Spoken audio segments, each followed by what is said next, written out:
اس حوالے سے کوئی ایک ایسی چیز نہیں دیکھی کہ حامد میر نے کوئی مذمتی ٹویٹ کی ہو، کوئی ایک ایسا بیان دیا ہو، کوئی انہوں نے کالم لکھا ہو، بلکہ انہوں نے آج جو کالم لکھا ہے جنگ اخبار میں، انہوں نے علی ظفر کو، جو کہ احسن ظفر کے صاحبزادے ہیں اور وہ تحریک انصاف تحریک انصاف میں سے ان کا تعلق ہے، تو انہوں نے اس کو تلقین کی ہے کہ ان کو اپنے والد احسن ظفر کی بک پڑھنی چاہیے کہ ڈکٹیٹر کون ہوتا ہے، اور اس میں انہوں نے کہا ہے کہ سیاسی کارکنان اور صحافیوں کو لاپتہ کرنے کا جو ایک آغاز ہوا تھا یہ ایوب خان کے دور میں ہوا تھا، اور یہ جمہوریت نہیں ہے، یہ ڈکٹیٹرشپ ہے۔ اور اس حوالے سے انہوں نے مریم نواز کی تعریفیں کی ہیں کہ مریم نواز کل وہاں پر گئی ہیں بلوچستان میں، کوئٹہ میں، اور وہاں جا کر انہوں نے لاپتہ افراد کی بات کی ہے، اور حامد میر یہ سب کچھ جانتے ہوئے کہ لاپتہ افراد کا جو سب سے زیادہ ایشو ہوا تھا، سب سے زیادہ لوگ جو لاپتہ ہوئے تھے وہ پاکستان پیپلز پارٹی کے دور میں ہوئے تھے یا پھر مسلم لیگ نون کے دور میں ہوئے تھے، اور وہ مریم نواز صاحبہ آج عمران خان کے بکس میں اور پاک فوج کے بکس میں آ کر اسی کو کیش کروانے کی کوشش کر رہی ہیں جو ان کے اپنے دور حکومت میں لوگ لاپتہ ہوئے تھے۔ اور اس کے ساتھ ساتھ انہوں نے جو مولانا فضل الرحمان نے جو ایک ڈنمارک میں جو گستاخانہ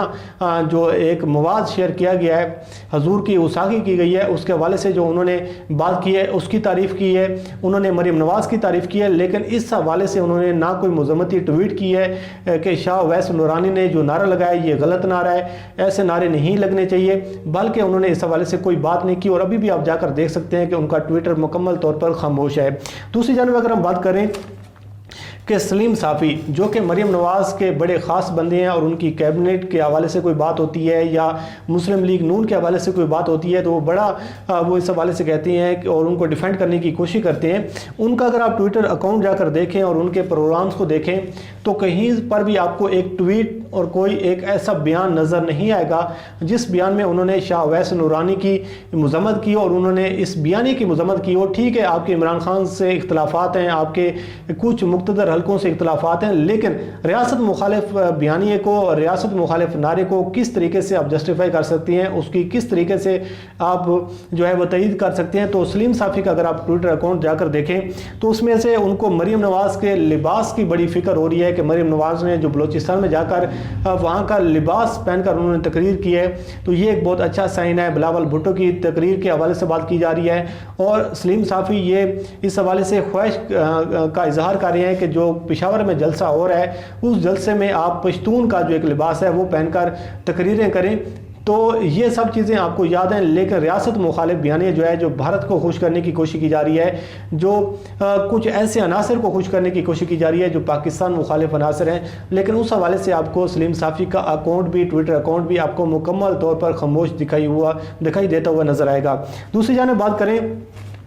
جو تیسرے نمبر پر آتے ہیں سہیل وڑیچ، وہ تو بالکل بھی خاموش ہیں۔ انہوں نے پچھلے جب سے یہ نعرہ لگایا گیا ہے نہ تو انہوں نے نہ کوئی ٹویٹ کیا ہے، نہ انہوں نے کوئی کالم لکھا ہے، نہ انہوں نے اس حوالے سے کوئی بیان دیا ہے کہ یہ جو ایک ریاست مخالف نعرہ لگایا جا رہا ہے یہ ایک ایسا خطرناک کھیل ہے جو پاکستان کے لیے خطرناک ثابت ہو سکتا ہے، دشمن اس سے فائدہ اٹھا سکتا ہے۔ تو اس حوالے سے انہوں نے نہ تو کوئی کالم لکھا ہے، نہ انہوں نے اس حوالے سے کوئی بات کی، اور مکمل طور پر ان کی خاموشی ہے، اور انہوں نے صحیح طور پر حق ادا کیا ہے مریم نواز کی وفاداری کا۔ ساتھ ہم آخر پر بات کریں آسمہ شرازی کا، اگر آپ ٹویٹر اکاؤنٹ جا کر دیکھیں کہ جو جمہوریت کے حوالے سے اور آزادی اظہار رائے کے حوالے سے بڑی بڑی باتیں کی جاتی ہیں، تمام تر ملبہ جو ہے وہ حکومت پر ڈالنے کی کوشش کی جاتی ہے، لیکن آسمہ شرازی صاحبہ نے بھی اس حوالے سے آپ کو ان کے ٹویٹر اکاؤنٹ پر نہ تو کوئی ٹویٹ نظر آئے گا، نہ شاہ اویس نورانی کی کوئی مذمت نظر آئے گی، اور اس حوالے سے انہوں نے ایک ٹویٹ کیا ہے کہ جو کوئٹہ میں کل دھماکہ ہوا ہے کہ اس کا ذمہ دار کون ہے، کہ آپ نے 144 جو آپ نے نافذ کیا ہے اور موبائل فون کی بندش کی ہے، اور جو حکومت نے سیکورٹی کے انتظامات کیے ہیں، تو انہوں نے اس کو کرٹیسائز کیا ہے کہ یہ تمام تر چیزیں بھی نہ تو دھماکوں کو روک سکی ہیں، نہ ہی عوام کی شرکت جو جلسے میں ہوئی ہے اس کو روک سکی ہیں۔ تو عوام جس نے جلسوں میں جانا تھا، جنہوں نے جو کچھ کرنا تھا انہوں نے سب کچھ کیا ہے، لیکن حکومت جو ہے وہ مکمل طور پر ناکام نظر آئی ہے۔ یہ انہوں نے ٹویٹ کیا ہے کہ تمام تر ارینجمنٹ ہونے کے باوجود نہ تو آپ عوام کو جلسوں سے روک سکے ہیں، نہ بم دھماکوں کو روک سکے ہیں۔ تو اس حوالے سے وہ پوچھ رہی ہیں کہ اس کا ذمہ دار کون ہے، لیکن شاہ اویس نورانی کے بیان کی کوئی آپ کو مذمت آپ کو نظر نہیں آئے گی۔ طلعت حسین کو دیکھیں جو کہ مریم نواز کے سب سے زیادہ وفادار ہیں، ان کا ٹویٹر اکاؤنٹ جا کر دیکھیں، ان کے یوٹیوب چینل کو جا کر دیکھیں، کہیں پر بھی آپ کو ایک مذمتی بیان نظر نہیں آئے گا کہ شاہ اویس نورانی کی جانب سے جو ریاست مخالف نعرہ لگایا گیا ہے اس کی ہم مذمت کرتی ہیں۔ ایسا نہیں ہونا چاہیے، یہ جو ایک سیاست میں ایک نیا کھیل شروع ہونے جا رہا ہے یہ خطرناک ہوگا، کوئی بھی ایک ایسا بیان آپ کو نظر نہیں آئے گا۔ اور انہوں نے جو آج انڈیپینڈنٹ اردو پر جو کالم لکھا ہے اس نے بھی اس میں عمران خان کی حکومت کو تنقید کا نشانہ بنایا ہے، پاکستان کی اسٹیبلشمنٹ کو ذمہ دار انہوں نے قرار دیا ہے کہ جو قومی بحران پیدا ہو رہا ہے، جس طریقے سے پاکستان ایک بحران کی جانب جا رہا ہے، تو ہمارے جو مقتدر حلقے ہیں وہ کب تک تماشائی بن کر بیٹھے رہیں گے، اور انہوں نے سارا ملبہ جو ہے وہ عمران خان پر ڈال دیا ہے۔ تو یہ تھی صورتحال کہ جو ریاست مخالف نعرہ لگایا گیا کوئٹہ میں، اس کے 24 گھنٹوں کے بعد بھی مریم نواز کے جو وفادار ہیں وہ اپنی وفاداری کا حق ادا کر رہے ہیں۔ ان کی جانب سے نہ تو کوئی بیان سامنے آ رہا ہے اور نہ ان کی جانب سے کوئی اس نعرے کی تردید نظر آ رہی ہے۔ تو پھر آپ اندازہ لگا سکتے ہیں کہ یہ لوگ ایسے لوگ ہیں جو پاکستان سے بھی زیادہ مریم نواز کے وفادار نظر آتی ہیں اور نواز شریف کے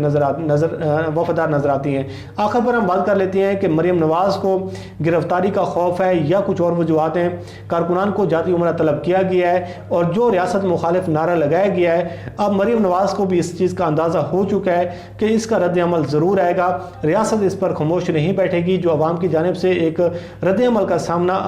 کیا جا رہا ہے، جو سوشل میڈیا پر جو ایک رد عمل سامنے آ رہا ہے، جو ڈیجیٹل میڈیا پر جو ایک رد عمل سامنے آ رہا ہے، تو اس کا رد عمل جو ہے اپوزیشن جماعتوں کو ضرور کرنا ہوگا، اور اپوزیشن جماعتوں کو اس چیز کا اندازہ ہو چکا ہے کہ یہ جو ساری گیم ہے یہ الٹی ہمارے اپنے گلے پڑ گئی ہے۔ بہرحال جو بھی صورتحال ہوتی رہے گی ہم اس سے آپ کو آگاہ کرتے رہیں گے۔ اللہ کریم آپ کو حامی ناصر و مجید دیجیے اجازت۔ اللہ حافظ۔